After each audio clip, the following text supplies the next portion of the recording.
지난 주일에 심령이 가난한 자 하나님의 말씀을 전했고, 오늘은 애통하는 자 제목으로 하나님의 말씀을 전합니다. 마태복음 5장 4절에 보면 애통하는 자는 복이 있나니 그들이 위로를 받을 것이며, 애통하는 사람이 복이 있다, 그렇게 말씀을 하십니다. 애통은 눈물을 흘리면서 통곡하는 것인데, 무엇 때문에 눈물 흘리면서 통곡하느냐? 사는 게 너무너무 힘들어서 눈물을 흘리면서 통곡을 하는 겁니다. 3년 전에 가수 나훈아 씨가 테스형이라는 노래를 발표했는데, 그 노래 가사를 보고 싶습니다. 웃기기도 하지만 깊이가 있습니다. 어쩌다가 한바탕 턱 빠지게 웃는다. 턱이 빠지도록 그렇게 웃는 날이 있었다는 겁니다. 그런데 그 다음 가사가 그리고는 아픔을 그 웃음에 묻는다. 어쩌다가 한바탕 웃을 일이 있었거든요. 그런데 아픔이 웃음을 사라지게 만들어 버립니다.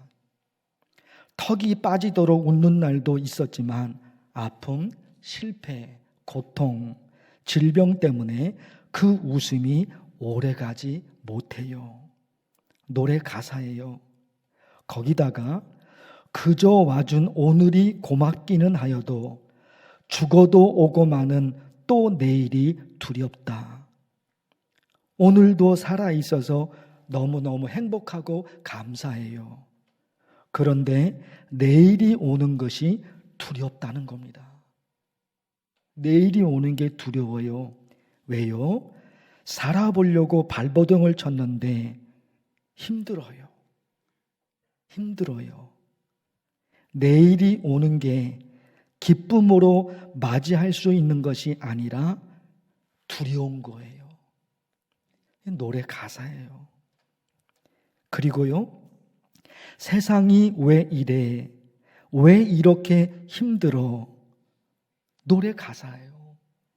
세상이 왜 이래? 왜 이렇게 힘들어? 아프다. 세상이 눈물 많은 나에게. 아픈 거예요. 이 세상에 눈물이 많아서. 그런데 이어지는 게 있어요. 테스형이라고 부르잖아요. 제목의 테스형이 테스형, 소크라테스형, 이렇게 이어지는 거예요. 웃기기도 하지만 참 깊이가 있는 거예요. 세상이 왜 이렇게 힘든지 철학자에게 물어보고 싶은 거예요. 내 삶이 왜 이렇게 힘든지 답을 찾을 수가 없어요. 왜 그런지 모르겠어요. 철학자에게 물어보면 그 철학자가 답을 해주지 않을까. 그래서 소크라테스형, 이렇게 노래가 나온다 말입니다. 사실은 우리도 물어보고 싶어요. 세상이 왜 이렇게 힘든지 우리도 물어보고 싶어요. 우리는 하나님을 믿는 사람들이니까 하나님께 물어보고 싶은 거예요. 세상이 왜 이렇게 힘든지 또 물어보고 싶어요. 언제쯤이면 하나님께서 나를 도와주실지 물어보고 싶어요.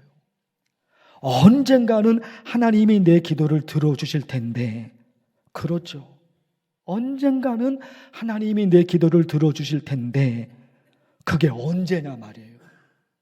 물어보고 싶은 거예요. 하나님을 모르는 사람들은 철학자에게 물어보고 싶고, 지혜로운 사람에게 물어보고 싶고, 우리는 하나님을 믿는 사람들이니까 하나님께 물어보고 싶은 거예요. 물어보고 싶은 거예요. 그런데 오늘 말씀에서 눈물을 흘리면서 통곡하는 사람이 복이 있다고 말씀하셔요. 애통하는 자는 복이 있나니. 눈물 흘리면서 통곡하는 사람이 복이 있어요. 그 다음 그들이 위로를 받을 것임이요.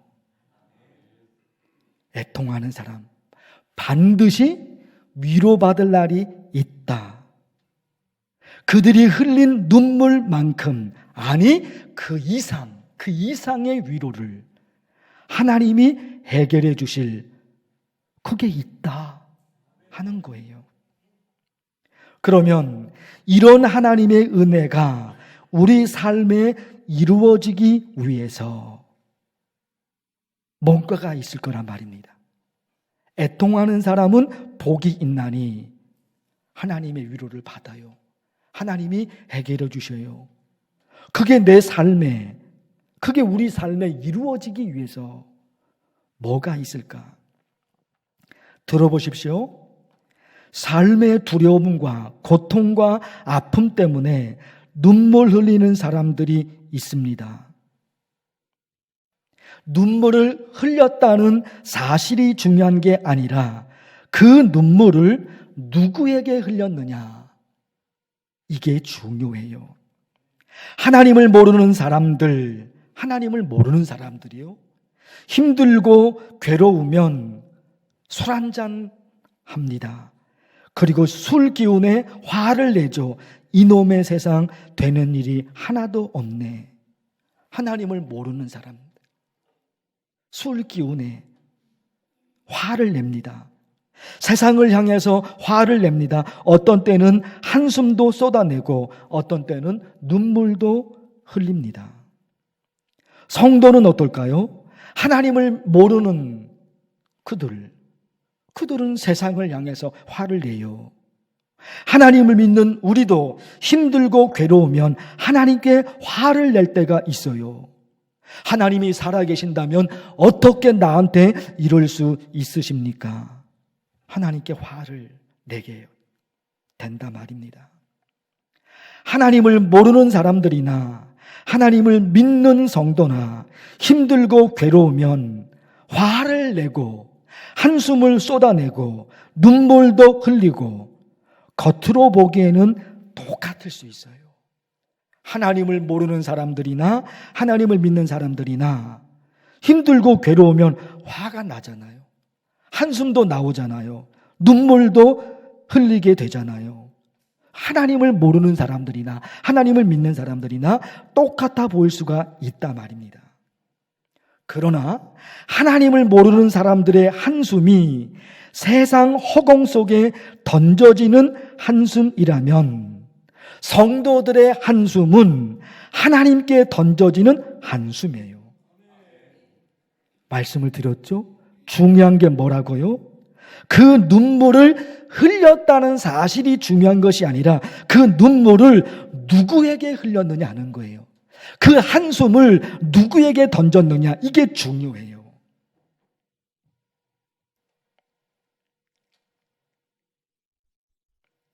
하나님을 모르는 사람들의 한숨, 그것은 허공 속에 던져져요. 그러니까 아무런 역사가 없어요. 허공 속에 던져졌으니까. 허공만 시끄러워지지 아무 역사도 없어요. 하나님을 모르는 사람들의 한숨은 허공에 던져지는 거예요. 이 빈 공간에 던져집니다. 시끄럽지 아무 역사가 없어요. 그러나 그 한숨을 하나님께 쏟아 놓으면 하나님이 그 한숨을 간증으로 바꾸셔요. 이런 사실이 너무너무 중요하다 말입니다. 하나님을 모르는 사람들의 눈물 어디에 떨어질까요? 하나님을 모르는 사람들의 눈물 어디에 떨어져요? 땅바닥에 떨어지는 거예요. 땅바닥에 떨어지니까 그 눈물은 땅바닥만 더럽혀지게 되는 거예요. 그러나 그 눈물을 하나님께 쏟아 놓으면 하나님이 고통의 눈물을, 슬픔의 눈물을 기쁨의 눈물로 바꾸셔요. 이 부분이 너무너무 중요해요. 심령이 가난한 자는 복이 있나니 애통하는 자는 복이 있나니 쭉 나가잖아요. 그 뒷부분이 아주 중요한 부분이 있는 거예요. 그 뒷부분의 역사가 일어나야 되는데 이 사실을 기억해야 돼요.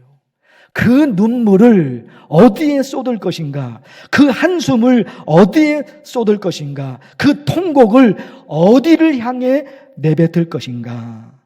이런 게 중요하다 말입니다. 그래서 보십시오. 찬송가 539장 너 예수께 조용히 나가 내 모든 짐 내려놓고 모든 짐을 어디에 내려놓습니까? 예수님의 예수님. 세상 사람들은 땅바닥에 내려놓는 거예요. 그 무거운 짐을. 땅바닥에 내려봤자 무슨 의미가 있냐 말이에요. 너 예수께 조용히 나가 내 모든 짐 내려놓고 그 무거운 짐을 예수님 앞에 내려놔요. 주 예수께 조용히 나가 내 마음을 쏟아넣어라. 너의 마음을 쏟아넣어라. 누구에게? 예수님이 예수님. 주 예수님께. 나의 한숨도 예수님에게. 나의 고통도, 나의 눈물도, 나의 통곡도, 나의 아픔도 예수님에게 쏟아놓는 거예요. 그러면 어떤 역사가 일어나요? 늘 은밀히 보시는 주님, 큰 은혜를 베푸시리. 저게 어떻게 되는 거예요? 어떻게 되는 거예요? 누구에게 쏟아놓느냐는 거예요. 그 한숨을 누구에게 쏟아놓을 것인가? 그 눈물을 어디에 쏟을 것인가? 이런 게 있는 거예요. 우리 신앙에. 찬송가 가사 또 들어보십시오. 마음속에 근심 있는 사람 주 예수 앞에 다 아뢰오라.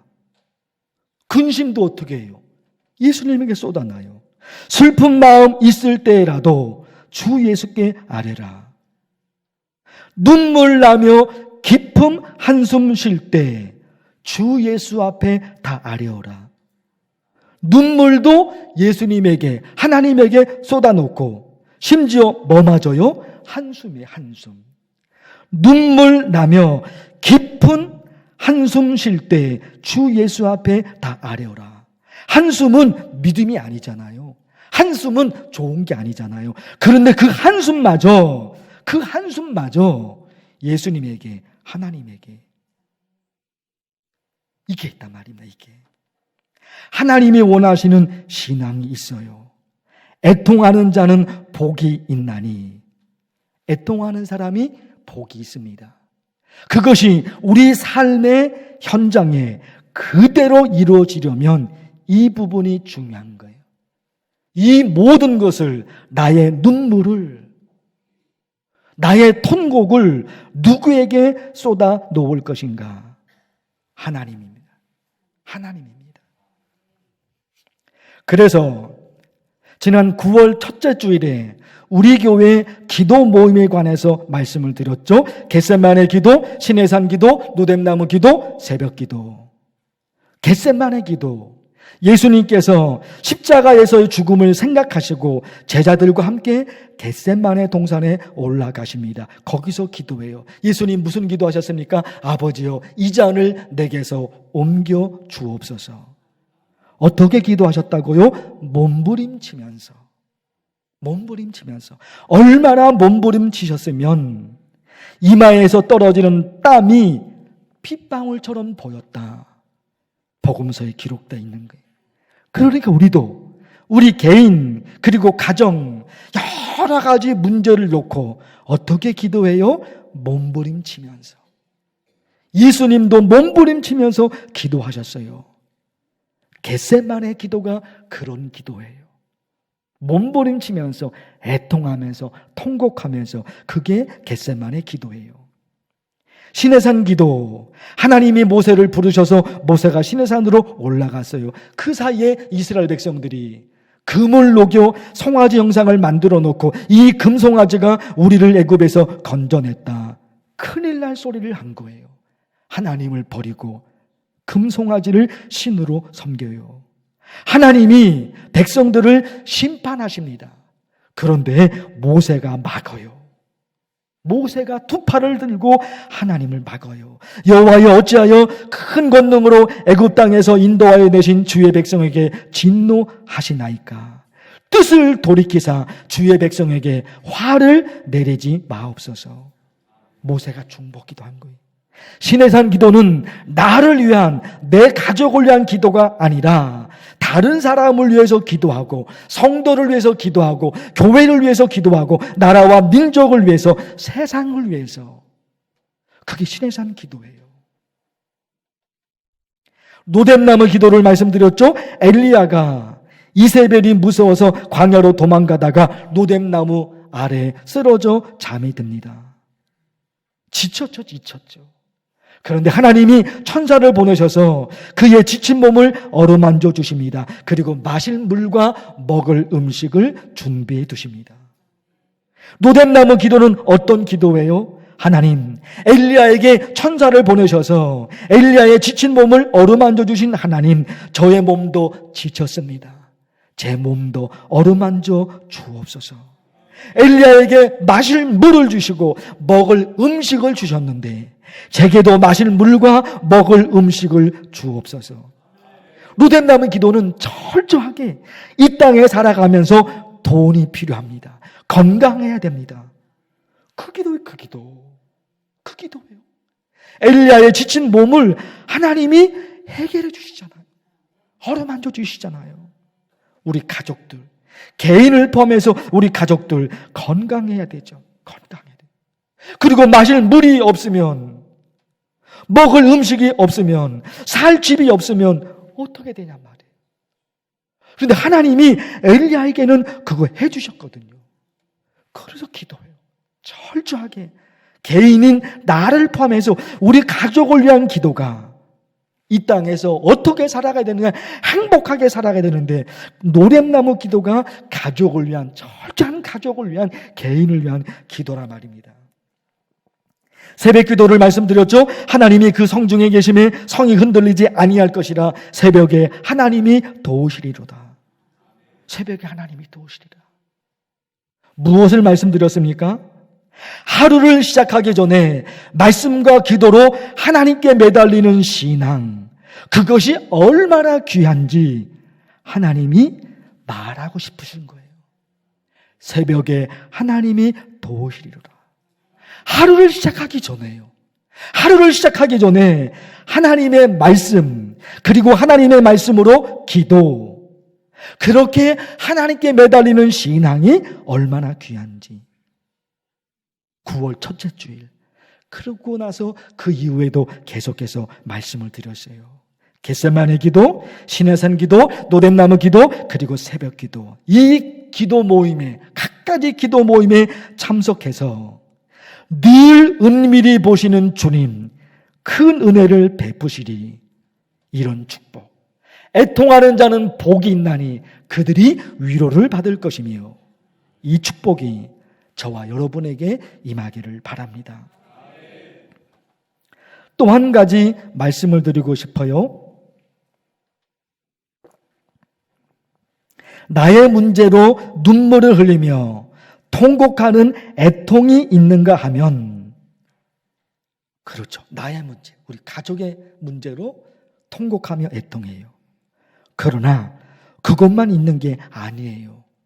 세상 돌아가는 현실을 보니까 너무너무 안타까워서 애통하는 눈물, 그게 있어요. 우리나라 일은 아니지만 팔레스타인과 이스라엘, 러시아와 우크라이나, 그리고 어떤 곳에는 또 그런 전쟁이 또 있단 말입니다. 나는 아니죠. 나의 문제는 아니죠. 그런데 세상 돌아가는 현실을 보니까 이게 안타까운 일이 또 있어요. 전도서 말씀을 보실까요? 내 허무한 날을 사는 동안 내가 그 모든 일을 살펴보았더니 자기의 의로움에도 불구하고 멸망하는 의인이 있고 자기의 악행에도 불구하고 장수하는 악인이 있다. 이게 뭐냐 말이에요. 멸망하는 거예요. 멸망하는 의인, 의인이 멸망해요. 그리고 악인 보십시오. 악행에도 불구하고 장수하는 악인. 악인이 잘 돼요. 의인은 망가져요. 제대로 된 세상이 아니잖아요. 그러니까 이 현실을 바라보면서 너무너무 안타까운 거예요. 나의 일은 아니에요. 내가 겪은 것은 아니에요. 그런데 정말로 의인인데 그 사람이 왜 괴롭힘을 당하냐 말이에요. 악한 사람인데 왜 그 사람은 잘 되냐 말이에요. 왜 떵떵거리며 사냐 말이에요. 세상이 이렇게 되면 안 된다 말입니다. 그래서 세상 돌아가는 현실, 세상 돌아가는 안타까운 현실을 바라보고 애통하는 거예요. 내가 당하고 있는 것은 아니지만 세상 돌아가는 안타까운 현실을 바라보면서 또 애통하는 거예요. 눈물을 흘리며 통곡하며 또 기도하는 거예요. 우리 여러분, 하나님 아버지, 우리나라가 정의로운 나라가 되게 하옵소서. 그래서 어떻게 돼요? 정직하고 착한 사람들이 잘 사는 나라, 땀 흘려 열심히 일하는 사람들이 잘 사는 나라. 이게 우리나라 현실을 놓고서 이런 기도를 하는 거예요. 우리나라 대표적인 작가 조정래 선생님이 계시는데 천년의 질문이라는 책을 폈습니다. 천년의 질문이에요. 인류가 1000년 동안 이어져 왔던 질문이 있었다는 거예요. 1년, 10년, 100년이 아니에요. 1000년. 1000년이 뭡니까? 수천 년 동안 인류가 수천 년 동안 던진 질문이 있었다는 거예요. 그게 뭐냐? 국민에게 국가란 무엇인가 하는 거예요. 그 질문이 1000년 동안 이어진 거예요. 국민에게 국가란 무엇인가 하는 거예요. 국민을 위해서 국가가 있는 것이지 국가를 위해서 국민이 있는 게 아니에요. 아니에요. 대통령을 위해서 국민이 있는 게 아니라 국민을 위해서 대통령이 있는 거예요. 그래서 대통령과 지도자들은 국민을 섬기는 사람들이에요. 그것이 1000년 동안 이어져 왔던 질문이고 결론이에요, 결론. 대통령과 지도자는 국민을 섬기는 사람들이에요. 그래서 여러분, 우리 기도해야 되는 거예요. 하나님, 우리나라 대통령과 국가 지도자들에게 지혜를 주셔서 국민이 행복하게 살 수 있는 나라를 만들게 하옵소서. 대통령이 행복하게 사는 나라, 몇몇 부자들이 행복하게 사는 나라, 그런 나라가 아니에요. 그런 나라가 아니에요. 그런 나라가 아니라 국민 한 사람 한 사람이 행복하게 살 수 있는 나라. 그래서 대통령이 있고 그래서 국가 지도자들이 있는 거예요. 그 기도. 그리고 더불어 너무너무 중요한 또 한 가지 기도가 있어요. 여러분 보십시오. 시편 93편의 말씀. 여호와께서 다스리시니, 여호와께서 다스리시니, 하나님이 다스려야 된다. 우리나라, 우리 민족을 위해서 간절히 기도하죠? 어떤 기도를 해야 됩니까? 이 기도 해야 돼요. 하나님, 우리나라를 사람의 손에만 맡기지 마시고 하나님께서 직접 대한민국 우리나라를 다스려 주옵소서. 이거예요, 여러분. 사랑하는 성도 여러분, 오늘 두 가지 내용입니다. 애통입니다. 무엇 때문에 애통합니까? 사는 게 힘들어요. 살아보려고 노력을 하는데 힘들어요. 그래서 어떻게 해야 됩니까? 그 애통을 하나님에게 쏟아놓아야 돼요. 나의 눈물, 나의 통고, 나의 한숨, 이런 게 있어요. 이걸 다 하나님에게 쏟아놓아야 돼요. 그에게 복이 있어요. 더불어 우리의 애통이 나만을 위한 애통이 아니라 세상, 우리나라, 전 세계 돌아가는 현실, 가끔은 안타까운 일들을 우리가 보게 되잖아요. 그것 때문에 우리가 또 애통하는 거예요. 또 애통하는 거예요. 그래서 기도해요. 하나님, 우리나라를 사람의 손에 맡기지 마시고 하나님이 직접 우리나라를 다스려 주옵소서. 기도하겠습니다. 하나님 아버지, 애통하는 자는 복이 있나니 말씀하십니다. 이 말씀 그대로 그 말씀의 은혜가, 그 말씀의 축복이 개인과 가정, 대한민국, 그리고 전 세계 이 땅에 임하게 하옵소서. 예수님의 이름으로 기도하옵나이다. 아멘.